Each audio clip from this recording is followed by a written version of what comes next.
Noong Abril 7, 1945, isang dambuhalang barko ang lumubog sa karagatang Pasipiko. Ang Yamato, ang pinakamalaking battleship na itinayo, ay naging simbolo ng lakas ng Imperial Navy ng Japan sa ikalawang digmaang pandaigdig.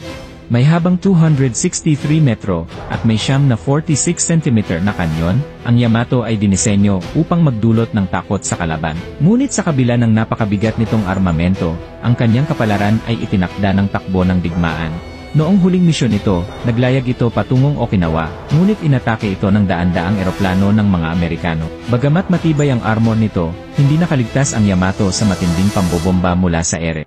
Matapos ang ilang oras ng labanan, ang Yamato ay tuluyang lumubog. Isang simbolo ng lakas at tapang, ngunit nagbigay alala rin sa bagong kalakaran ng digmaan ang kapangyarihan ng mga eroplano. Ang Yamato ay nananatiling isang makapangyarihang simbolo ng kaluwalhasyan at trahedya, isang tanda ng pagtatapos ng isang era sa digmaang pandagat.